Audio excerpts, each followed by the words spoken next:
The sun is cruising south in a hurry.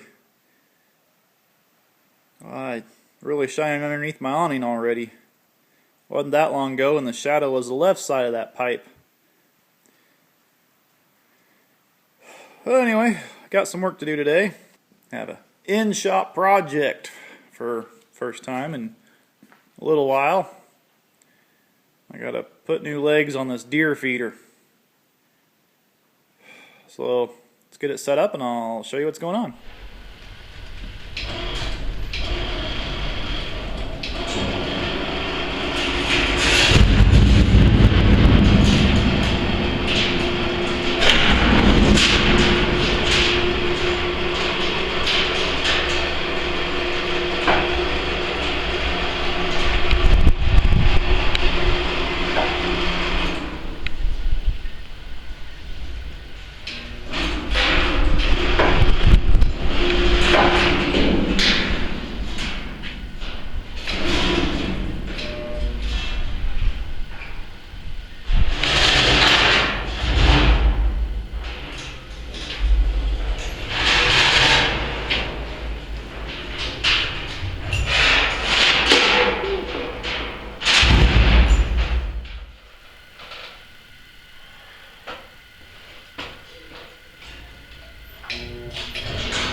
This is the second one of these I'm doing, and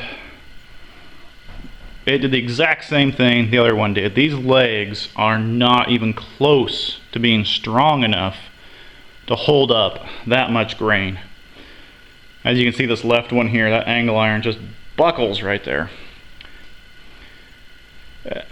I see why they built these legs like they did. They did it strictly for shipping convenience. But like I said, they don't come close to holding it up. So, as what I do is I hang it on the chain hoist so the height stays the same. And because that tube needs to be at a very specific height so the deer will, so the deer are very attracted to it. They like food at a convenient height, you know. Also, I think it has to do with feeding the bigger bucks too. The smaller ones can't reach up there. I don't know exactly the whole idea behind it, but anyway.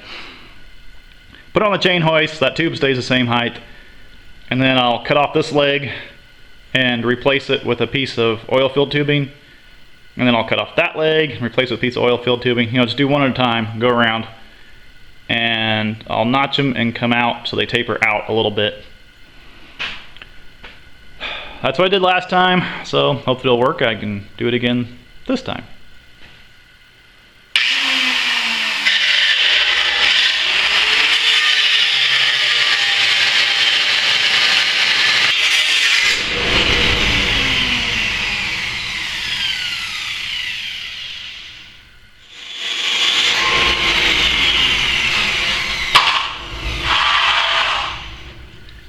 I came out 18 inches from where the corner was, from the leg was.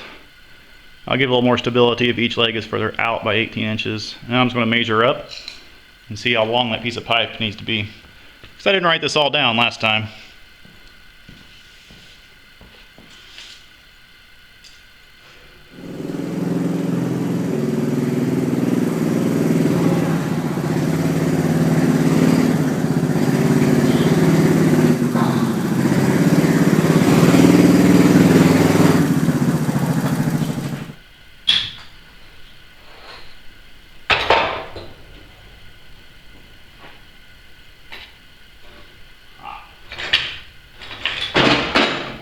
These rubber rollers on this thing have pretty much failed already. Got to replace them with something better. Roll. Come on. Ha. Dang it.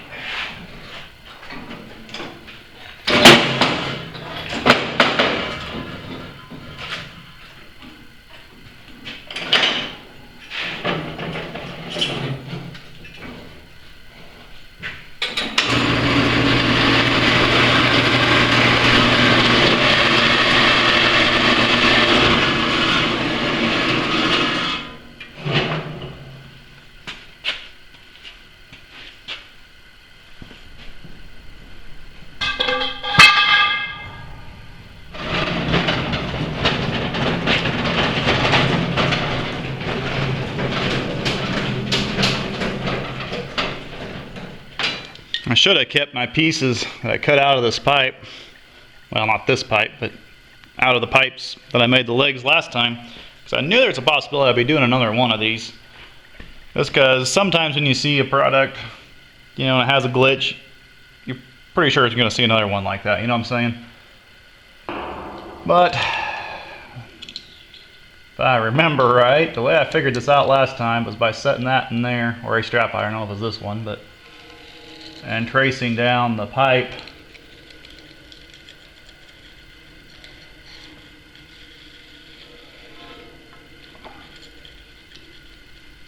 like that. Go do the other side. Roll on me, of course.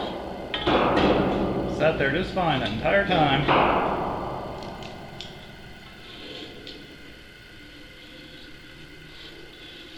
Then I'll end up with a shape like that.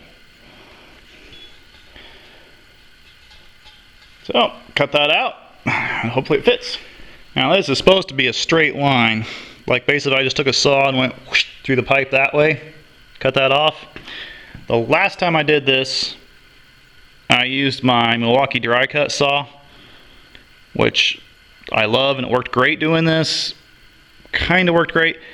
The only problem is this oil filled tubing is made from some type of material that'll work harden really easy, and that Milwaukee dry cut saw does not like cutting this stuff. It's pretty hard on the teeth. So I'm going to try a cutoff wheel on the hand grinder this time and see how that goes. If not, I'll just run and get the plasma cutter. Something I don't know if I've ever mentioned in a video before is I do have a Lincoln plasma cutter hiding over there in the corner. The thing is such a piece of crap I never use it. It's pretty sad when I don't want to use my Lincoln plasma cutter. I'd rather go get my Northern Tool cheapo plasma cutter instead of turning on my Lincoln one. But anyway, I keep my Northern Tool plasma cutter on my welding truck, haul it around everywhere for on-site stuff. But try this with the cutoff wheel first here.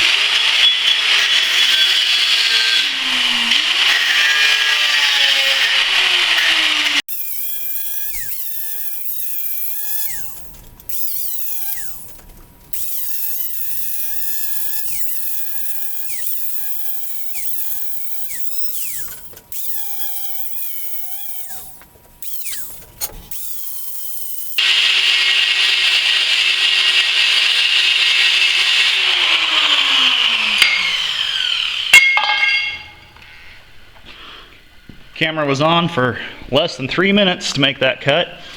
Couldn't quite get into this notch like I went with the cutoff wheel. Not a big deal. You know, I can do a little grinding, but that is a pretty darn good fit. I like that a lot.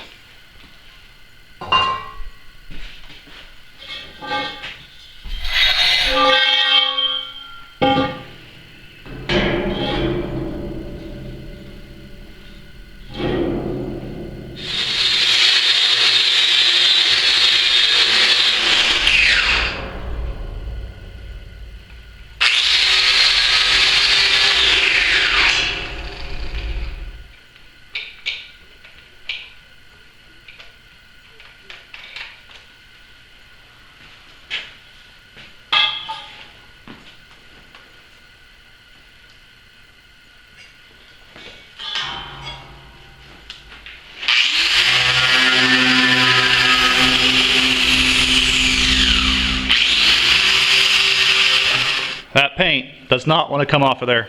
I really can't come up with a good reference point. But what I did is I put a strap iron against that weld and came down the pipe. And we're off to the side here a little bit with the camera. Should be more to the left, but I can't because the bandsaw's there. And anyway, it was straight on when I'm looking at the corner. Since it has this tapered top up here, I could see that and this corner and that pipe, and I made sure all three of those were in a straight line using this strap iron, and they all line up correctly. So I'm going to go with it and just call it good. I mean, I really doubt the deer care if that thing is perfectly perpendicular to the sides.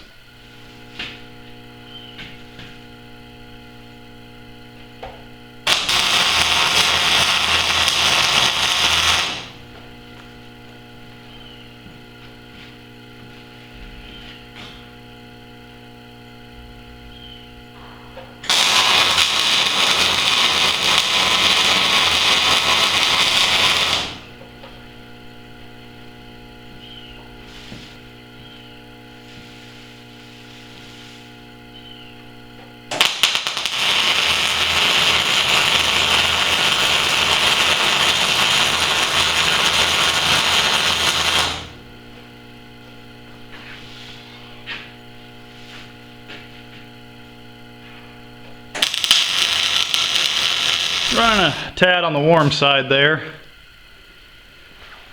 Oh, I need to turn things down just a little bit. But also, I'm running a new MIG gun. As my regular viewers should know, I've been running an HTP flex neck gun for quite a while. Actually, I think right about a year. I don't remember when I got that thing now. Really like it. It is a very, very good gun, but it's a low amp gun. I think it's only rated at like 100 amps, somewhere in that neighborhood. And it says so when you buy the gun. You know, I mean, they're very clear what you're getting. Which for most jobs, I can get by with that gun, but you know, every once in a while, you gotta have some amps. And I had a job that was rebuilding the hard facing on some augers. They're for digging holes in dirt, so they're dirt augers. And the big boy was 6 foot in diameter. But the point of that is, not only did I need some more amps to do the hard facing and continuous amps, but also I needed to run 045 wire. And that HTP flex neck gun only goes up to 035.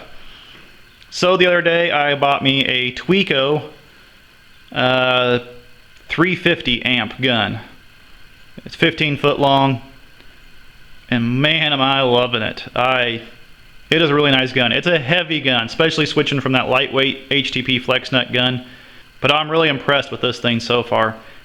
You'll be seeing this in my videos for a while now because I want to run it for a while and get used to it. But I really do like that HTP flex neck gun.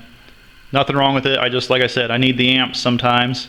And switching a gun out on this Miller welder is just a matter of seconds. So, you know, if I want to switch back to the flex neck, it's not a problem. I can do it really quick. And also, since I'm talking about new stuff, I'm sporting a new helmet. I bought me a Jackson. It's basically the bottom of the line Jackson helmet, but I am really, really impressed with it too. I like the headgear in it, and I like the notch, the detent for when you lift the hood up. It'll stay. I can really move my head around and it doesn't fall down on me. I like that a lot. And you know, when you bob your head the right way, it does come down really nice. So I'm really liking this helmet too. Well, I have this leg welded on there good enough for right now. As what I will probably do is just spot them on really good all the way around, and then when I'm done, I'll lay this thing down and weld them, you know, in the flat position instead of vertical like this. It'll make life a little easier, I think. And actually, instead of getting started back on this, I'm gonna call it a night. It's 8 o'clock. I've had a long day. I mixed for a 12-hour day, actually. Of course, I didn't start on this till just a couple hours ago. But yeah, we'll get back to this another day. Who knows? Today's Friday, might even be Monday before I come back to it. This is a no-hurry project. Much to my surprise, when I got home last night, I found out it was Thursday night. Today is Friday. So, I guess we're working on this again. That's alright. It gives me one more day to get stuff done for the week, right? Yeah,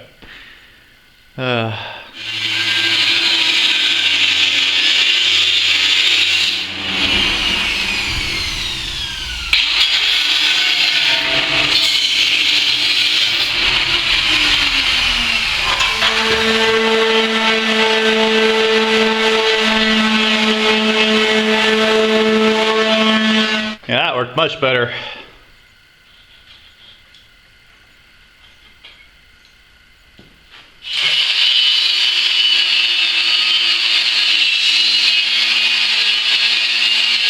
I think I can get the camera pretty well straight on over here and show you.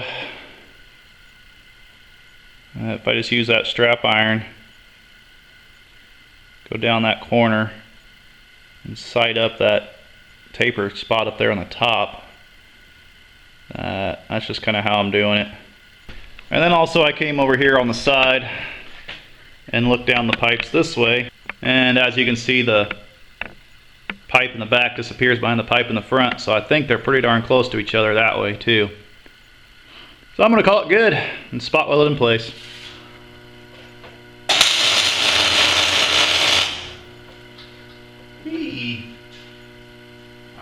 forgot to grind all the crap off that pipe.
So I'll take a break and hopefully we'll get back to this here in a few minutes and finish up. All I'm going to do is put an X at the bottom here connecting the legs together so they don't have a tendency to sprawl out.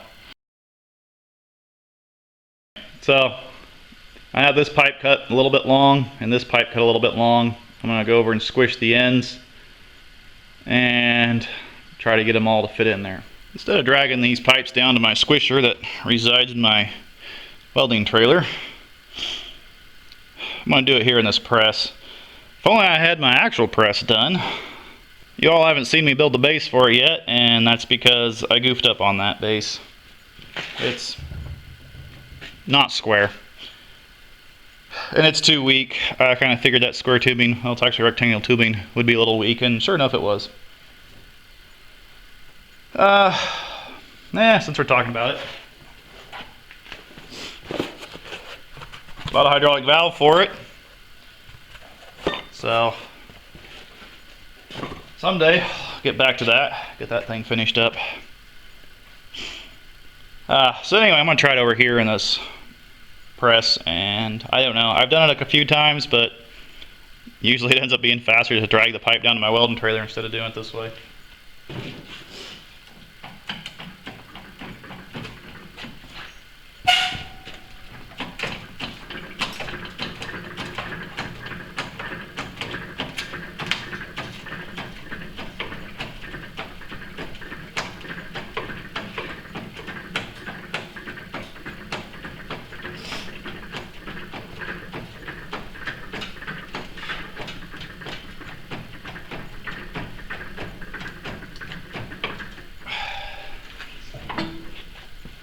Hey, that one worked.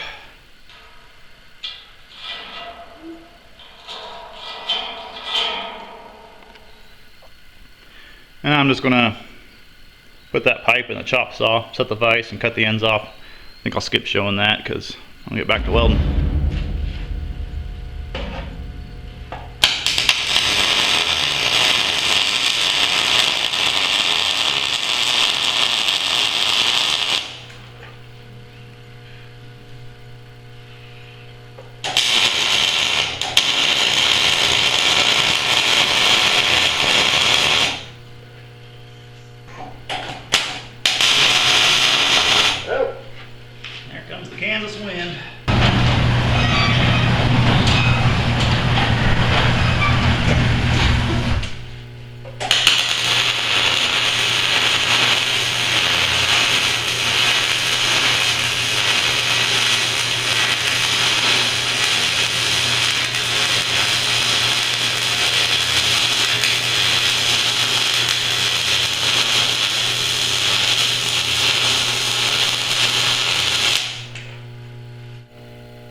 Kind of bombed coming over the top there, but a little droopy.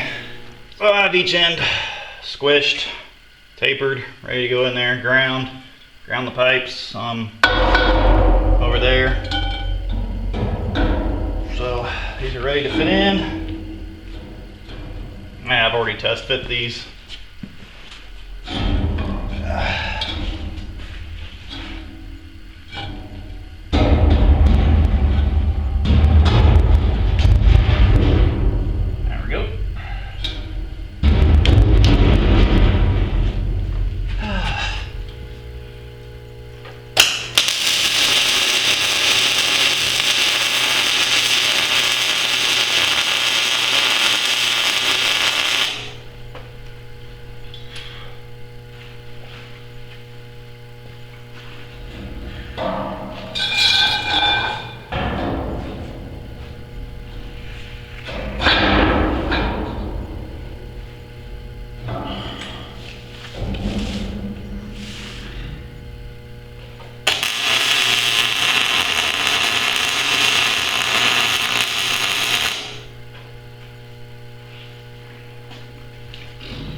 I think it ought to be pretty darn stable.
where these come together on the base, I'm leaving a gap in the weld so water can get out. And also up here on the bottom, I'm not welding that very bottom curve down there so water can get out.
I'm also going to leave the bottoms of these legs not finished, you know, no weld there, so water can get out of there.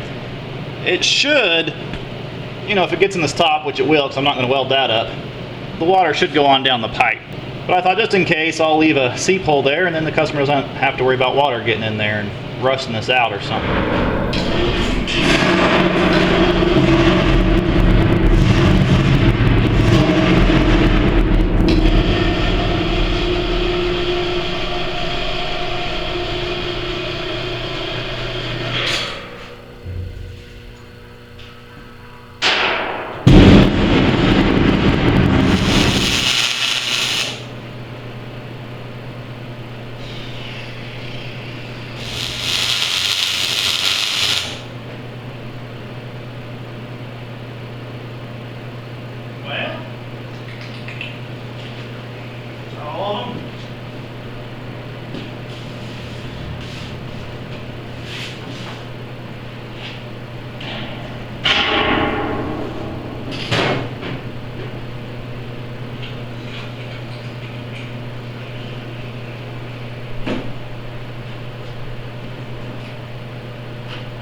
I think that's all the welds.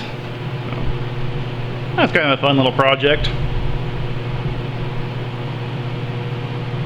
I like little jobs like this. They just, I don't know, they're not stressful. Just get to work and weld and kick it back out to the customer and hopefully make a couple bucks, right? So I hope you all enjoyed this video. Thanks for watching.